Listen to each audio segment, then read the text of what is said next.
Welcome, foolish mortals, to the Haunted Mansion.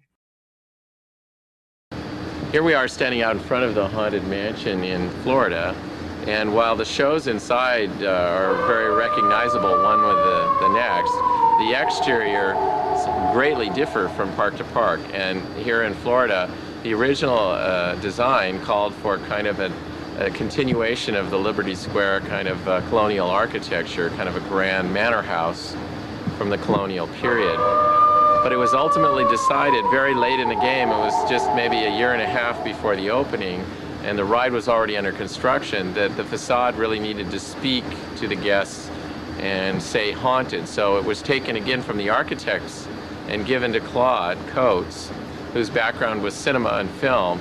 And he created a very abstract facade here in which the scale of the ornaments and so forth is way larger than normal to convey the sense of kind of like foreboding, claw-like additions to the house. So it's a very sinister look on the outside, which was not consistent with Disneyland in California, where, as the story goes, Walt wanted to take care of the outside, so they created a plantation house that looks absolutely perfect, well-groomed, and the evil starts once you step inside. But in Florida, when they looked at it, it just blended too much with the rest of the architecture. So the decision was made to go far more radically into the look that you see here, which is much more of a Gothic horror to it. And this design was taken intact to Tokyo. So the third mansion looks very much like Florida here. In fact, if you were there, you would, once you go inside, the story inside is exactly the same also. Now, a big departure was made when we took the show to Paris, where Gothic graveyards and Gothic mansions are what the neighborhood looks like in Paris. So we decided once again to change it, and it is situated in Frontierland. So the Haunted Mansion in Paris reflects a land baron from the Gold Rush era, and the look and aging on the outside reflects the fact that when the gold ran out, so did all the live people, and it's fallen into disrepair, and the only folks that live in that mansion in Paris are the ghosts. The name was changed in Paris to Phantom Manor, and that's because it's a word that's readable in English and French, whereas Haunted Mansion, had we kept the same title, would be Maison de Haunt, which would have been very difficult for an English-speaking person to understand what that meant, whereas Phantom Manor is Phantom Manor, and only one letter changes. So the name changed, and the exterior really speaks there to the haunted nature of it. So it looks depressed, it looks foreboding, and it looks like the kind of place that you'd expect to find the 999 happy haunts. All right, welcome, foolish mortals, to the Haunted Mansion. I don't proclaim to be an expert on this. It was completed while I was a ride operator at Disneyland in 1969. And it's one of the few attractions that was created for Disneyland and Walt Disney World at the same time. Because in 1969, they were well aware of building Florida, and they knew there was going to be a Haunted Mansion there. So many of the figures and things that were developed for Disneyland were built simultaneously and put into storage for 1 year and brought to Florida. And in 1971, in April, which was about 6 months before the opening in October, this ride was virtually finished and locked up because so much of it had been produced early on, in the late 60s for both Disneyland and here, that we were done way in advance, and the doors were locked and the show was ready to go. There's a lot of legends about the characters here in the graveyard, so I'll try to remember all the people that were still working in Imagineering at that time. The first tombstone here, Grandpa Mark, that's Mark Davis, who is kind of the grandfather of all theme park designers. Mark Davis not only was responsible for a lot of the Haunted Mansion, but Pirates of the Caribbean and America Sings in California, and of course the Country Bear Jamboree in Florida, as well as many of the characters that we know in Disney animation, like Cinderella and Cruella de Vil and Maleficent and Sleeping Beauty. Next up is Francis Xavier, that's Exatencio. And Exa is responsible for the scripting and the lyrics to much of what's in the Haunted Mansion and the pirate song, Yo Ho, A Pirate's Life for Me. And X goes back to the Studio 2, having co-animated stop motion animation for Mary Poppins and Babes in Toyland, the toy soldiers and so forth. And in the back, here lies a man named Martin. That was Bill Martin, the architect for the project. And Bill, again, goes back to Disneyland, did a lot of Frontierland, Nature's Wonderland in California before coming down here. And Bill really took a lead architectural role over the whole Walt Disney World Magic Kingdom. Brother Dave was my first mentor in the model shop. Dave was a dimensional designer at WDI when I started. He was kind of a, what would I say, not one of the senior fellows. He was down more at my level, so he kind of took me under his wing. And when I came to Florida and Dave was installing 20,000 leagues, I kind of became his assistant, and that was my first job. And Dave Burkhart now is leading the effort for a company that I won't mention that makes motion pictures and theme parks, and he's developing their park in Japan. Master Gracie is Yale Gracie, the head of special effects for all the infant years of Imagineering, and Yale was responsible for all the illusions that are in the Haunted Mansion, as well as the fire effects and everything that become so much a part of the Pirates of the Caribbean. Uncle Mile here is Chuck Mile, again an architectural founder of the Imagineering group, and Chuck Mile again was very much responsible with Bill Martin for a lot of the architectural aspects of Walt Disney World's opening crew. Way in the back, I don't know if we can even get enough light on it, I think it's Gordon, and this was Gordon Williams, who was head of the sound department in Imagineering during the years that the initial Walt Disney World was created.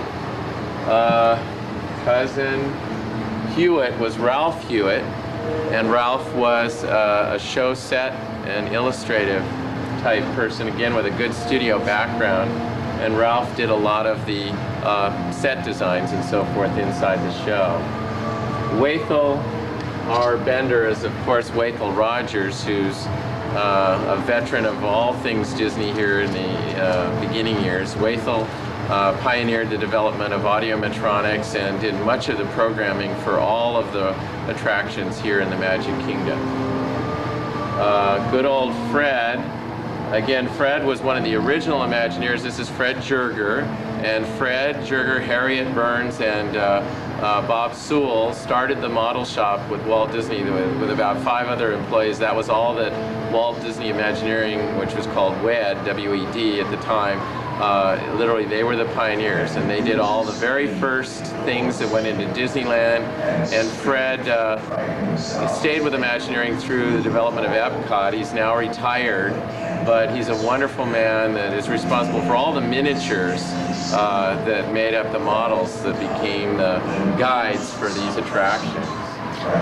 Mr. Sewell, Bob Sewell, was my boss. He was head of the model shop in Imagineering when I started. He was hired by Walt Disney to do the Grand Canyon diorama for the trains in California, which is a very beautifully done museum-like diorama that the guests pass through while they're riding the train around the park. And last but not least is Claude Coates. And Claude was a very quiet man and didn't get a lot of the credit that he really deserves. Claude was a background painter, and while backgrounds support animation in film, the backgrounds are what rides are all about, because you are the animation going through the ride, and the ride is the background come to life that you travel through. So from a guest standpoint at a park, the backgrounds are the most important things, whereas in film, the characters are more important. So Claude, with his background experience from the studio, doing everything from Snow White all the way up through Lady and the Tramp, transferred over and created what we might consider the rooms or spaces that you travel through in Pirates of the Caribbean, Snow White's Adventures, and the Haunted Mansion. Claude also was responsible for designing the exterior that you see as you come up to the Haunted Mansion, what the house itself looks like. So there's our cast of characters. I don't think there's any attraction we've ever built that has more myths about it than the Haunted Mansion. The rumor that I remember when I was a ride operator in California was that it had stayed closed for nearly 8 years in California because a woman had heart attack inside the ride. It was so horrifying when it was finished in 1963 that they went on and had to retool the whole thing and start over, and it wasn't until 1969 that we were able to get it down to a level where it was horrific enough not to give people heart attacks. So that's an urban myth that is not true, because the facade was built in 1963 in California, but the ride didn't get constructed, or the show itself, until 1969. Now in Paris we strengthened the story because I'd heard so many versions of it, it's hard to interpret what is real. Basically, you're coming into a house that's filled with haunted spirits, and the story is just that. It's a haunted house. Things jump out and scare you, and illusions mystify you as you go through it. And if there's nothing more than that, I don't think it matters, because the storytelling is generic. We have several rides that work this way. Pirates of the Caribbean is another good example. People read the sign and they expect to find all the things that pirates do. When they read the sign Haunted Mansion, I think they expect to find all the things that go on in a haunted house. And for the most part, the Haunted Mansion delivers that, because we have 999 haunted sequences in here, supposedly, and we've pulled out all the stops and creating as many different illusions as we possibly can to depict all the ways that we can manifest different ghouls and ghoulies. So the first thing here is the changing portrait, which is in the Grand Hall. And we try to think of him, at least my way of interpreting it, is this is the Phantom of the Manor. And this is a portrait of him in his better days. And as we move then into the stretching rooms and listen to his narrative, it gradually unfolds that he may not be with us in the flesh anymore, because after we get to the end of this sequence, it's revealed up in the ceiling that he's not much more than a pile of bones at this point, and we hear a hideous laugh at the end of this sequence, which guides us then into the rest of the show, where he's more of a poltergeist, or a spirit that accompanies us narrative-wise through the rest of the show. One of the things that people, I think, do notice in the Haunted Mansion, no matter which one, or Phantom Manor, is the attention to detail. Something as simple as a handrail here is an actual bronze casting that's unique to this. In fact, last year at Disneyland, we cast miniatures of this, and they sold out instantly, and now you'd have to buy one on eBay. But that's the interest and the lore that's surrounded this. Can you imagine selling a handrail off of any other attraction? But look at the detail. And when the lighting in here is normal, you can barely see this. It's just a silhouette. The Haunted Mansion had kind of a yin and a yang pulling at it. When Walt Disney died, there is a wonderful video that you can see, just before he died, I'm sorry, that showed Walt taking a tour through Imagineering and meeting with different Imagineers that were working on the project. And you see Rolly Crump, and he shares with you some of the things, and there's some illusions that are revealed. And it's a very different Haunted Mansion that we see at that point. And I think Walt was kind of encouraging a lot of Imagineers to develop what they thought a Haunted Mansion would be. So there was Rolly, and there was Yale, and there was Claude, and there was Mark Davis. And when Walt passed away, the two main designers, Mark Davis and Claude Coates, who'd worked so well together on Pirates, I think wanted their own autonomy. And so I think Claude thought that the house should be a very frightening experience, more like a real haunted house. And Mark, with his background in animation, saw the humor in it and wanted to go in that direction. And so I think there was quite a bit of tension trying to decide, is it a scary house? Is it a funny house? How are we going to handle this? And I think the results, rather than Walt Disney voting the way he would have had he lived to that point and saying, all right, I've looked at all the things, here's what we can do, and probably directed it more one way or the other, I think it ended up being trying to please all the designers, and a little bit of everyone's flavor is in this. And I think that's why this show is a little hard to follow in terms of a linear story, as opposed to the illusions and characters the way it actually turned out. Now, if I was going to try and guess as to how the project was sliced up, it looks to me like Claude was probably responsible for the first half of the show, And as we get towards the second act in the graveyard, that Mark Davis became more influential.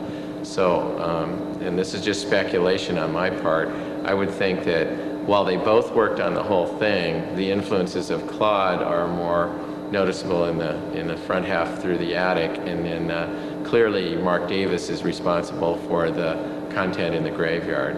You know, that would be, and then adding to that are touches left over from the Haunted Mansion we saw on that telecast that Rolly Crump was responsible for, as well as many allusions in here that are, you know, clearly in Yale Gracie's court. Right now we're in the portrait gallery, which is unique here to Florida and Tokyo. It's occurring on the ride. It's one of the first scenes you see after boarding the omnimovers, or doom buggies as they're called for the guests. This sequence occurs at Disneyland in a little bit different fashion in a portrait gallery that you walk through out of stepping out of the elevator.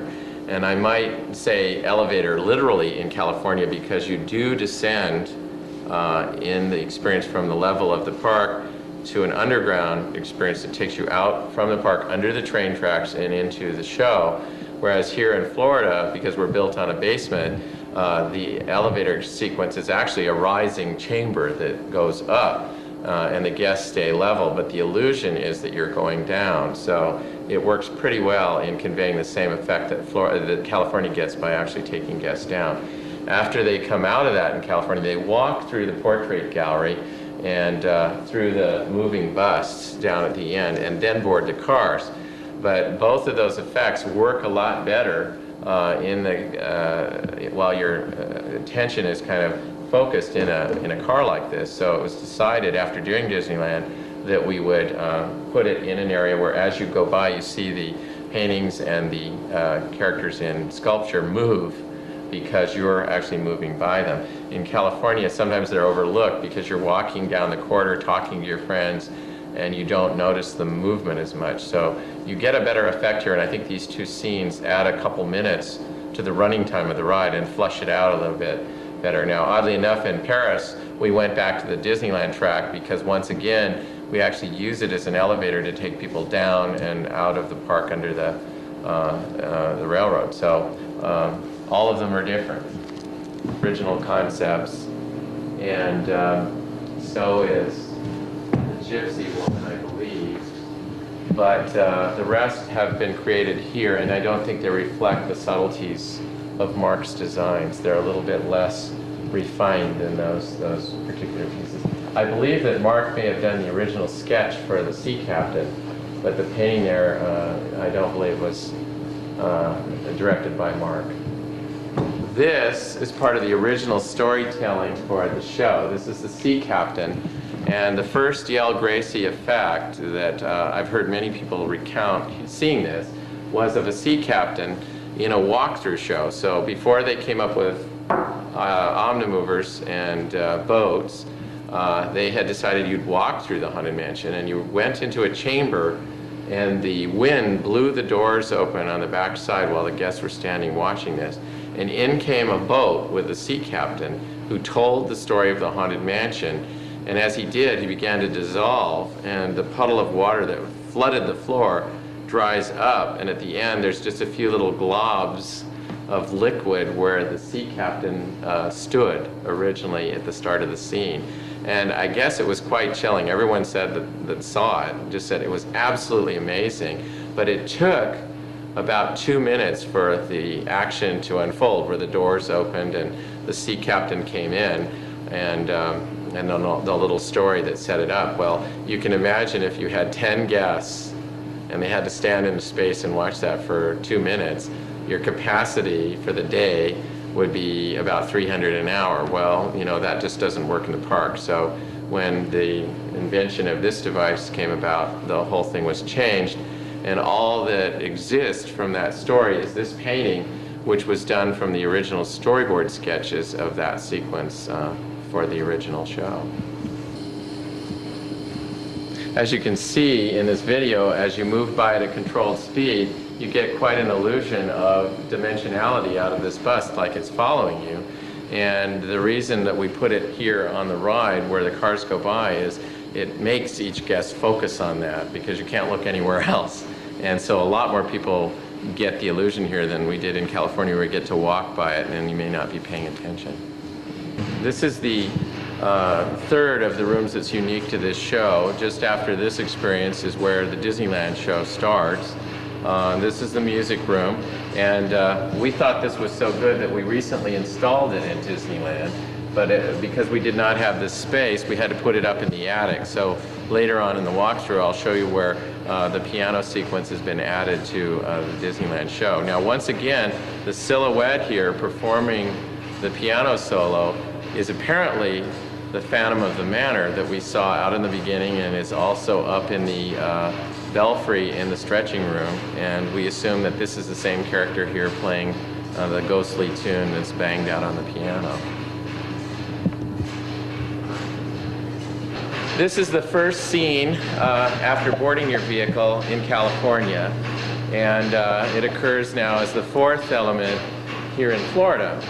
And this is called the Endless Corridor, and you can see the candelabra down there moving ghostily through the corridor. Now, we felt it wasn't enough storytelling in Paris, so what we worked on over there is setting up a conflict between the Phantom, who we've seen 3 times before, and who we imagined was holding this candlestick. So in this sequence in Paris, we have a bride who's waiting for the Phantom to come and celebrate a marriage in our ballroom scene up ahead. And we introduce the Phantom similarly to how we do here, and then the bride appears moments before this scene, and then we see her down in this hall, and it's quite a nice illusion where she's there with the candelabra, and then the bride disappears, and all that's floating in the room is the candelabra.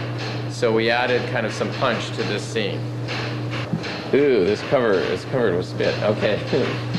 All right. Everywhere you look in the Haunted Mansion, one of the fun things is how many places faces have been worked into the set. Most of them are intentional, but if you work really hard, you can find some that are part of actually the architecture or the tapestries on the wall. But here you can see obviously a face that's worked into the embroidery work on the chair.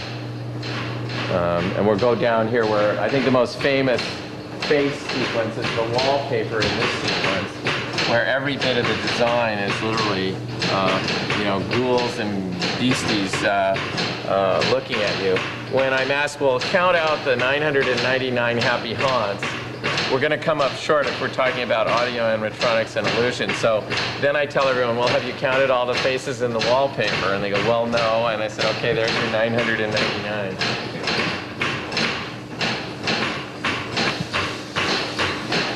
I don't know what to say about this piece other than obviously someone has passed from this life to the next. And in our little story that we elaborated on for Paris, we assumed that this was the end of the earthly time frame for our Phantom. So this might represent a moment in time when the Phantom passed from the life as we know it into the other world. So let's assume that this little claw is part of the fellow that we've been following all the way through the show. Okay, Claude Coates was one of the designers that was most responsible, I think, for the whole first half of the attraction. And the movie that guided a lot of the things that you see in this sequence was called The Haunting. Now, The Haunting was recently remade by a movie that I think was nowhere near as effective as the original black and white that starred Claire Bloom and, oh, I can't think of the other actress. I can't think of her name. I'll forget. I remember it. But in the movie, they were trapped in a very psychologically possessed house. And one of the amazing things in it was how the doors throbbed and pulsed with a horrible sound. For the day in the 1960s, it was amazing that that could come over your television set. I remember seeing it at home and being scared to death by this movie. Unfortunately, what we're hearing here is too, what would I say, there's too much impact in it. It's clack, clack, clack in the house here, whereas in The Haunting it was. And someday I would love to come in here and deaden this practical sound and go with a. which would give you a far more ghostly effect. But it was based on the film The Haunting. You're looking at a raven, and if you look very closely throughout the ride, the raven appears in many different sequences in the graveyard and going down through the trees, and in this sequence here. And I have found very early soundtracks that have the raven as narrator. Well, it's really obnoxious. Whoever did the voicing, it was almost as though it was a human voicing a raven. So it was as though you were reading and it said, "Caw, caw. He took the coward's way out. Caw." And that was the original recording that you heard at the end of the stretching room. And then my assumption is that the raven was to narrate the rest of the way through. Well, fortunately, they got Paul Frees, who became the voice of the ghost host and narrates through the show. And it's our belief that he's also kind of the Phantom of the Manor. Certainly not want anyone to see this because we should never see the Haunted Mansion the way we're looking at it today, because the magic only comes when it's under show conditions. Madame Leota's seance here is a transitional point in the show, because everything up to this is anticipating the arrival of spirits and the unknown, whereas from this point on we're going to be in the presence of fully dimensionalized and real and animated characters. Madame Leota is a character based on one of the WDI employees. Her name was Leota Toombs, and she worked here at Walt Disney World for the last part of her career in SQS. She had the first SQS. Actually, there are 3 people right here behind the Haunted Mansion, behind the cafeteria where employees come in. We had our first office, which was a single-wide trailer with 3 desks in it. And it was Lee Nestler, Lee Toombs, and I think I saw him today, Tom Radowski. Sorry, Tom. We just met again today, but that was it. That was the start of SQS.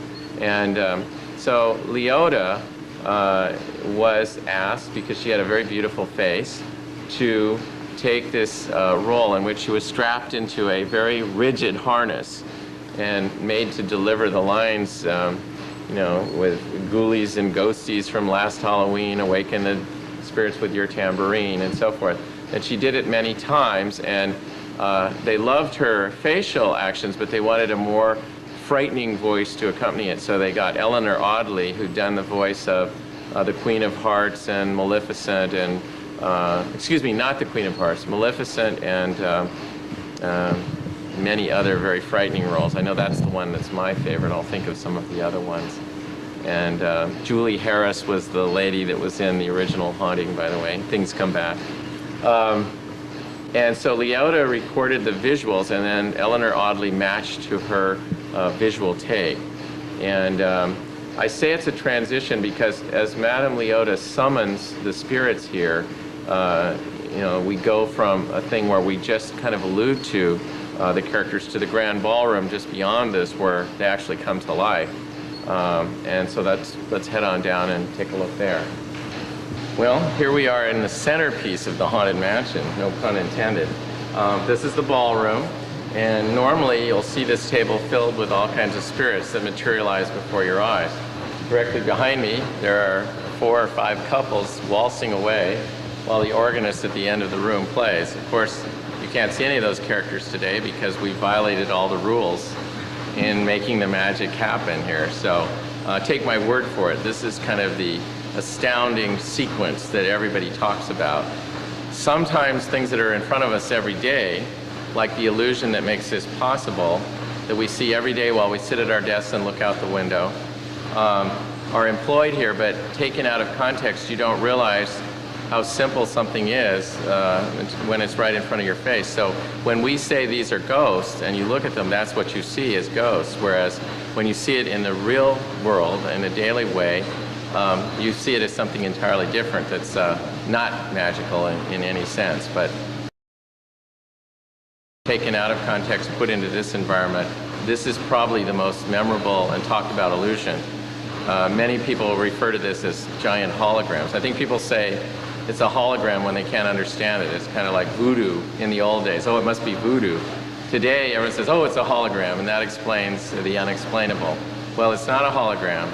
but it is an amazing illusion called Pepper's Ghost, and I'll leave it to all of you to look that up. It's been around for over 100 years, and it still never ceases to amaze people. In the story, this is the area that Madame Leota has conjured up, and I think, for me, this might have been the party to celebrate the marriage or the getting together of our hero and heroine, or evil villain and villainess in the story, however you want to look at it. And we intensified that meaning when we did it in Paris. We see in Paris the bride up on the balcony there, and just outside the window there is the phantom wishing to come through but unable. And what we do in that show, which is a little bit different, is periodically everybody at the ball disappears except the bride, and she's left alone. And this is a premonition about what her life will be in the future. This is a terrible story.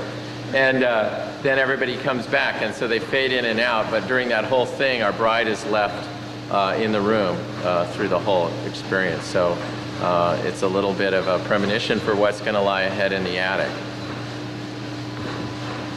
We have left the ballroom, and we now find ourselves high up in the attic of the house, and this is another legendary room in the show. Right where I'm standing right here is the bride. Now, in Paris, we greatly expanded the bride's role, and she ages through the show. So we see her a young, hopeful bride at the beginning, waiting for the Phantom. Something awful has happened to the Phantom, and he does not materialize, and she waits, and it becomes almost a Miss Havisham situation, so that by the time in Paris that we see the bride here, she's obviously much older than she was, and is literally waiting at death's doorstep to become another one of the 999 happy haunts. But the story is even more convoluted, because in this very spot, when Disneyland opened, was a notorious Hatbox Ghost. And if you look at some of the publicity around that time, you'll see the great effects designer Yale Gracie posing with this ghost.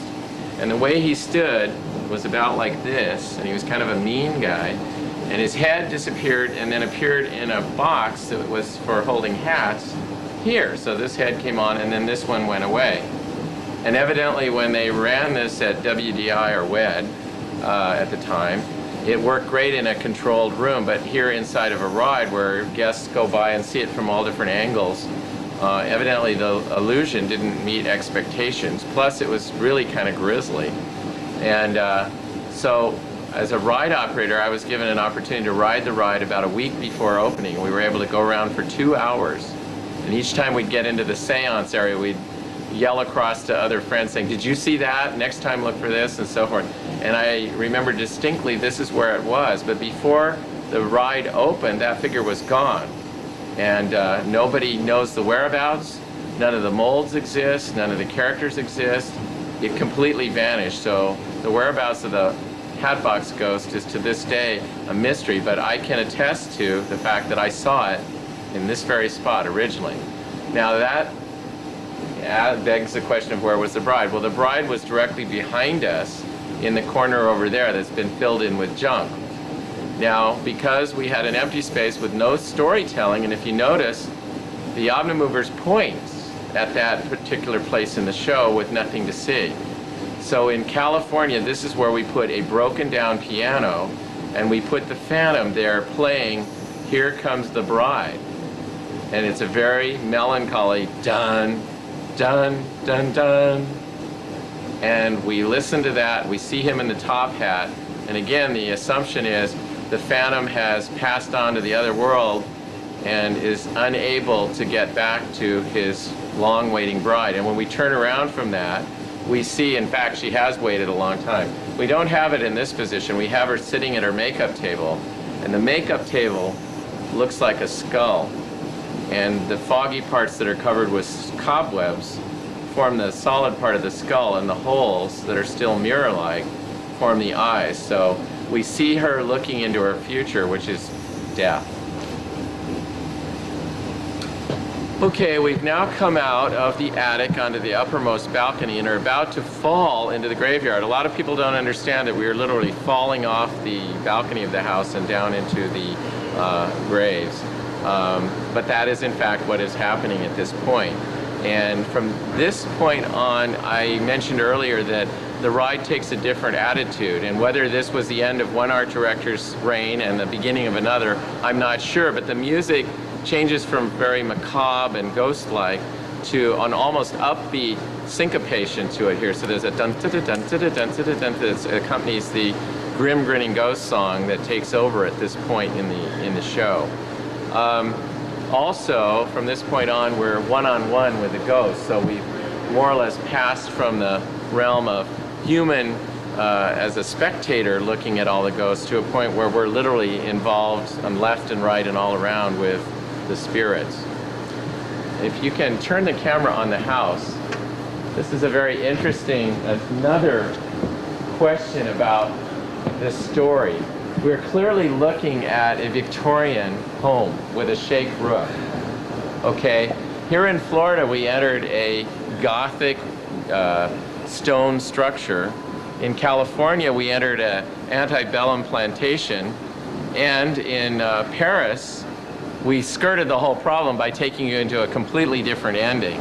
So when we leave the house, we're invited by the Phantom to enter the afterlife. So there's a grave that's being turned over by the Phantom, and he's pointing the way, inviting us into the grave, and we literally fall back down beneath the earth, past a lot of coffins that are there resting, and at the bottom of the fall we find all the coffins are opening, and there's a big hooping, hollering kind of celebration in Ghost Town.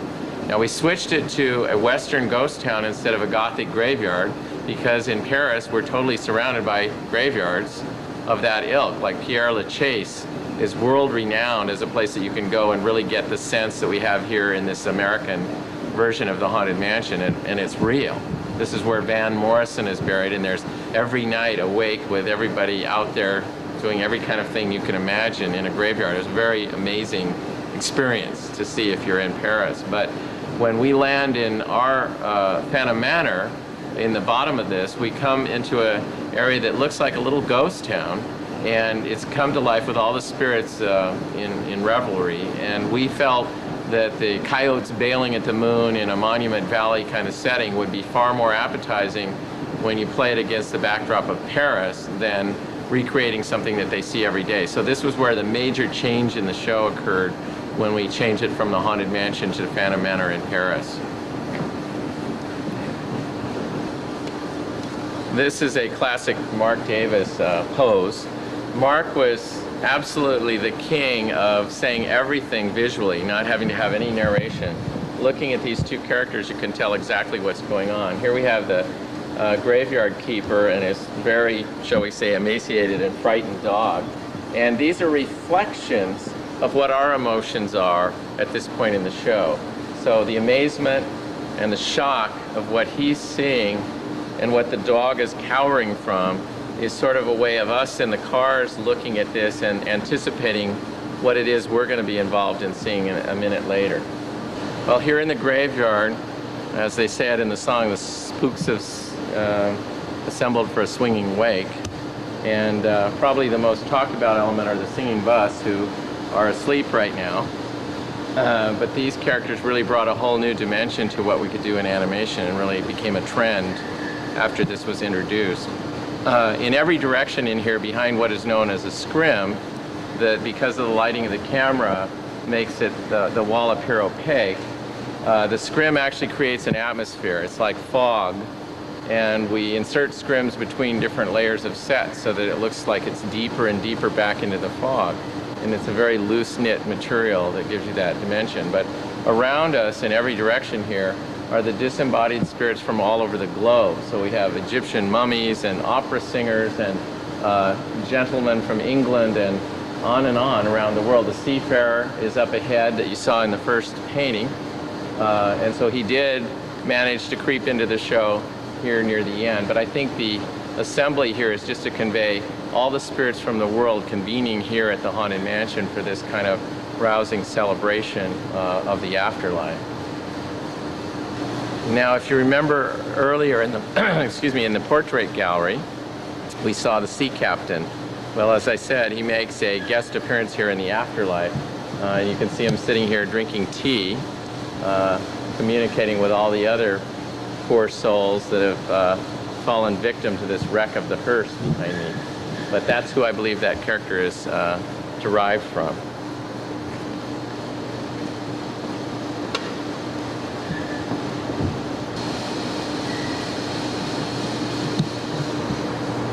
Okay, again, we're surrounded with an opera, medieval times, and a little bit of Hunchback, I think, of Notre Dame over there on the end. So again, I think it was all aimed at conveying the sense of a cacophony of ghosts from all over the world assembling here. Now, right behind me, again, the Raven makes an appearance, and in the bites of dialogue that I heard originally for this particular character, it was, "Caw, caw, beware of hitchhiking ghosts, caw." And of course now that dialogue is carried by our ghost host, or our phantom character, who accompanies us in the car.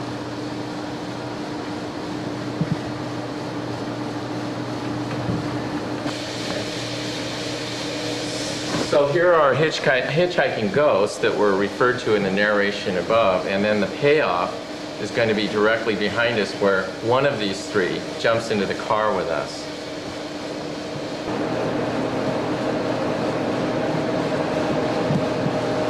Okay, in the windows you can see the hitchhiking ghosts that actually join with our guests in the car.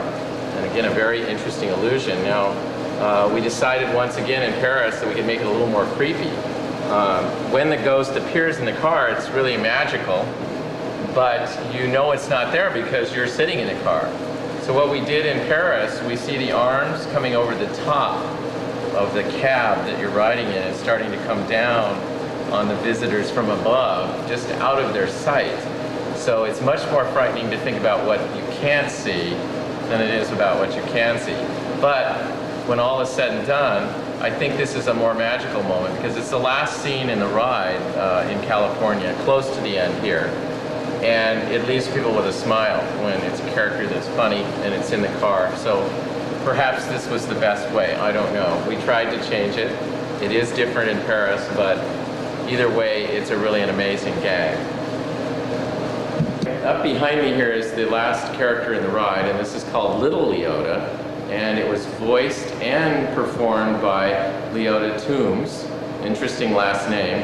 Leota's husband was Harvey Toombs, who was one of the great animators from the studio's heyday back in the 40s. And Leota did Madame Leota, the full-size head in the seance room, and she also did this. And everyone was so disappointed that they didn't get to hear Lee's voice up there with Madame Leota in the large bowl, that they created a second opportunity for her here. And when you hear the final lines of the show, hurry back, that is actually Leota, who worked for many years at WDI WED in California, developing the tiki birds and many of the other things that were part of Disneyland's early history. And then she came to Florida working here in SQS. And oftentimes when tours would come through, and we'd always say, and this is Madame Leota from the Haunted Mansion, and she was embarrassed about it. And they said, well, you don't sound like Leota. And she would say, well, do you expect me to walk around going, how are you? You know, so it was sort of a forced voice for her. And but we always enjoyed telling everyone about this. Now, the interesting thing in terms of Disney history, her daughter, Kim Irvine Allison, is our head art director in California at Disneyland, and she, is carrying on the tradition of her mother, doing the same role that her mother performed many years here in Florida. Below me here is a belt that brings the ride to a dead end, and I don't know if the stories I've shared with you are totally what was originally intended here. It's one person's impression, and we tried to squeeze as much out of it as we could in laying out the story for Paris. Unfortunately, Paris, because of the multiple languages, there's 5 commonly spoken languages in the area of France. we decided not to use narration in the show, so we no longer have the ghost hosts accompanying you, which I think in the end made it very hard to understand that story also. So even though we went to great lengths to strengthen the story, losing the ability to narrate, I think, softened its ability to come across to the guests. But whatever I think the real story is here, we take people into something that's haunted. It looks that way from the outside. It's very mysterious as you enter it. And one by one, truly amazing things have been inspiring and exciting and terrifying people for nearly 30 years. And here's our newest member in the cast at the Haunted Mansion, old Dobbin here, pulling the hearse. And he was one of our SQS enhancement program projects. It's got a spider web growing in there now too. So we always try to keep things fresh, and this has become quite a photo spot out here in front of the entrance to the park mansion. Now, as a cast member here at the Haunted Mansion, this is probably one of the most fun jobs you can get, I think, in the Magic Kingdom, because clearly the costume is one of the most beautiful to wear. You feel really good wearing this costume. It makes everyone look good. It is a host that represents part of the help here at the Haunted Mansion. So you're in a maid or butler type role as part of the Haunted Mansion. Now, the reason I like it is if you're not particularly feeling good today, this is one show where you can be a little bit sour when you welcome our guests in. In fact, the more you play with it this way, I think the better. So as you come to the door, you're not a happy hostess, you're more of a step this way, please. A very dour, kind of sinister, a little bit, just very pompous, and you probably never elevate to, hi, welcome to the Haunted Mansion. That's something we do at Small World, or practically everywhere else at Disney, but this is one place, I think, where you can have a little bit fun and actually stay in character by keeping a almost, what is the guards in London, that stand at the Queen's Palace and everybody tries to make them crack a smile. I think that's part of maybe the role here, is to sort of present yourself in a very solemn way. It's almost as though a funeral or an event of that nature was about to take place, and so as you come out, nobody wants to disturb the dead, and everybody that's welcomed in is given a very cautious kind of welcome, as opposed to, hi, I'm your hostess Beverly here, and I'm in the Haunted Mansion. No, I don't think we want to do that. We really want to keep it down, and this is one place, like I said, that I think we can really vary the type of experiences in how we handle the guests. And it doesn't mean being mean to people, but I think it means keeping your character down and a little bit reserved instead of up and fresh, the way we would almost insist that employees be everywhere else. So enjoy and have fun. Hurry back, hurry back.